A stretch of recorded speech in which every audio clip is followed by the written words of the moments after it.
শুভ সকাল বন্ধুরা। দেখো আজকে আমি তোমাদেরকে একটা জিনিস দেখাবো। আর আজকে জানো শিবরাত্রি, তো তার জন্য দেখো আমাদের মন্দিরটা কত সুন্দর করে সাজিয়েছে, তোমাদেরকে দেখাচ্ছি। দেখো খুব সুন্দর করে কিন্তু আমাদের মন্দিরটা সাজিয়েছে, তোমাদের পুরো দেখাচ্ছি। দেখো সকাল সকাল আমি কিন্তু চলে এসেছি মন্দিরে, এই যে দেখতে পাচ্ছ, তোমাদের দেখাই চলো।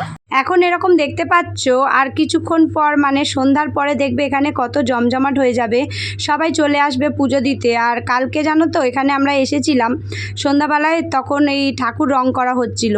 আর এই যে দেখছো শিব দুর্গা এখানে কিন্তু মানে প্রতিষ্ঠা করা। আর এই দেখো এটা হচ্ছে বট গাছ, আর অশ্বত্থ গাছ কিন্তু পাশেই রয়েছে, পুরো অনেক অনেক বড় উঁচু গাছ। তো তার নিচেই এই যে শিব দুর্গা বসে রয়েছে, কি সুন্দর বলো। আর আমাদের এখানে দেখো 3টে শিবলিঙ্গ আছে, আর এইখানে দেখো কত সুন্দর করে সাজিয়েছে ফুল টুল দিয়ে। রাতে আরও লাইটিং দেবে, মানে পুরো লাইট হয়ে যাবে। আর এখানে প্রচুর প্রচুর মানুষ আসে পুজো দিতে। আর এই দেখো এখানে 3টে শিবলিঙ্গ আছে। আমরা তো সন্ধেবেলায় আসবো, তোমাদেরকে ভিডিও অবশ্যই শেয়ার করব।